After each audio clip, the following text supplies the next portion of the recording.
Nós iniciamos o programa de hoje conversando com o senador Paulo Davim, do Partido Verde, que deu a honra de dar essa entrevista, nos deu a honra de entrevistá-lo no programa de hoje. E nós vamos começar a nossa entrevista, senador, primeiro lhe desejando uma boa tarde e dizendo que um projeto do senhor foi justamente manchete do jornal Potiguar Notícias, que está aqui no desvio de...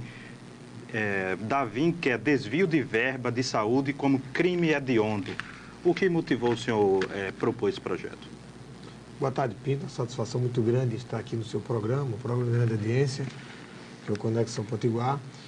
E a respeito do projeto, isso partiu de uma inquietação minha, não é de hoje, de muitos anos. Eu que sou servidor público, sou médico, que trabalho na saúde há 26 anos.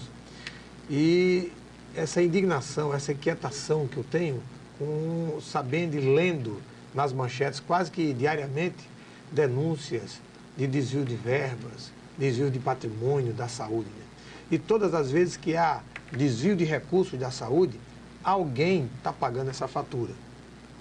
Se houve um desvio de recursos, é porque alguém deixou de fazer uma sessão de hemodiálise, uma criança deixou de receber um procedimento terapêutico, uma UTI fechou por falta de recursos, uma cirurgia cardíaca deixou de acontecer, uma cirurgia neurológica deixou de acontecer em função de falta de recursos, porque os recursos foram desviados. Quer dizer, mexe direto com a vida das pessoas. Mexe direto com a vida das pessoas, e eu acho que é um crime hediondo, na medida que não dá às vítimas o direito de reação. Porque as vítimas, muitas vezes, estão nos mais longínquos rincões do Brasil e não sabem por que estão sendo vítimas desse descaso em função dessas pessoas inescrupulosas que lançam mão desses procedimentos de desvio de verbas e patrimônios da saúde. Então, eu acho o desvio de recurso do SUS, da saúde, é um crime hediondo, sem sombra de dúvida. Senador, isso vai dar muito o que falar lá no Congresso, né? Mas tem um outro assunto que também está gerando bastante polêmica e o senhor está, digamos assim, no meio do tsunami, que é a votação do Código Florestal. A bancada ruralista obrigou o governo a adiar a votação recentemente. Qual o olhar do senhor sobre este projeto do Código Florestal? Olha, eu lamento muito que esse projeto de reformulação do Código Florestal esteja sendo tocado dessa forma, né? Estão querendo votar o Código Florestal a toque de caixa, a repique de sino. Não é bem assim. Existe um argumento de que porque faz 12 anos que está lá na Câmara Federal. Mas só agora, e somente agora, essa discussão agudizou.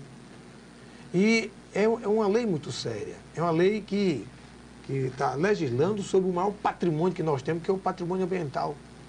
O Brasil hoje é o país da maior riqueza de biodiversidade do mundo. Nós temos a maior floresta tropical do mundo, nós temos o maior rio do mundo, nós temos em um país só 6 biomas. Um país só como o nosso, Brasil, tem 6 biomas. E as pessoas não estão valorizando a biodiversidade, o valor da biodiversidade. Se a Europa, o velho continente, tivesse naquela época, há 500, há 1000 anos atrás, a consciência ecológica que se tem hoje no mundo e os conhecimentos que existem hoje da biodiversidade, seguramente não teriam destruído as florestas. Os americanos também. Pois é, então hoje a Europa tem 0 alguma coisa de floresta, o Brasil tem 60%, 58%, né? Então as pessoas precisam entender que a biodiversidade é uma prateleira de recursos naturais, seguramente a ciência vai lançar mão. Muitas coisas, inclusive, não foram estudadas e estão sendo exterminadas. Há uma quantidade, 18 milhões de espécies desconhecidas ainda e não estudadas.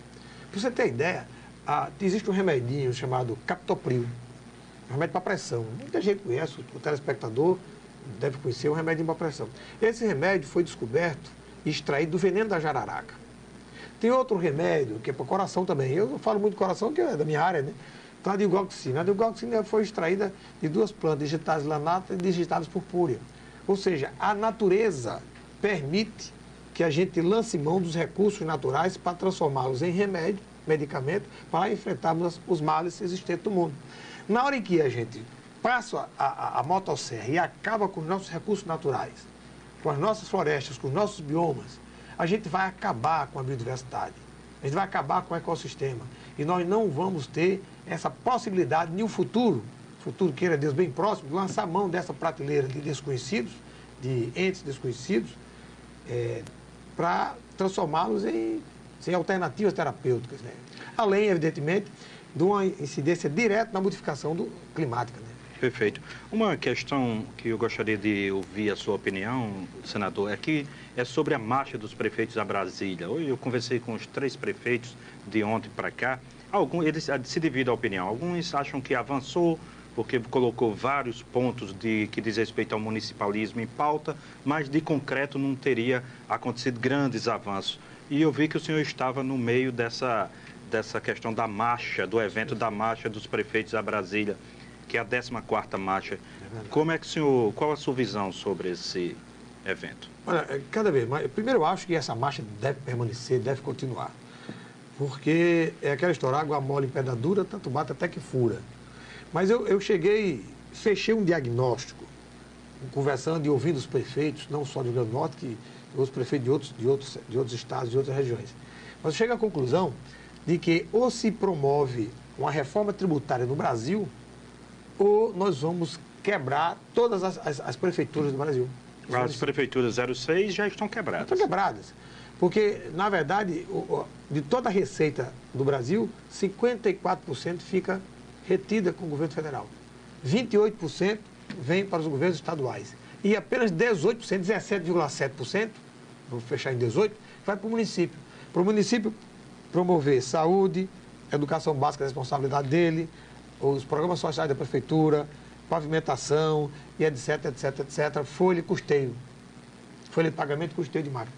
Então, isso aí é inviável. E tem um problema a mais, um agravante a mais, que é justamente nos últimos governos aumentou a demanda dos municípios em função de programas criados para atender as pessoas mais carentes. Aumentou, o salário mínimo ganhou um aumento considerável e, ao mesmo tempo, o repasse diminuiu. Na Constituição, até 20 anos atrás, era cerca de 20% que o município recebia. Tem outro agravante, é que a lei de responsabilidade fiscal, que eu sou a favor e que defendo, mas está acontecendo um problema nos municípios. Os programas federais estão entrando no limite, na base de cálculo da lei de responsabilidade fiscal do município. Programas como CRAS, CRES, PSF, são programas que os municípios gastam e esses gastos estão compondo a base de cálculo para a lei de responsabilidade fiscais. Então, os municípios querem desonerar esses gastos de forma que tenham uma certa liberdade para trabalhar. Eu acho que tem alguns programas que eu defendo, inclusive, que o PSF seja integralmente assumido pelo governo federal. Isso aí já seria um passo. Seria um grande passo. E a reforma tributária é imperiosa, não tem como a gente adiar. Não tem outra saída.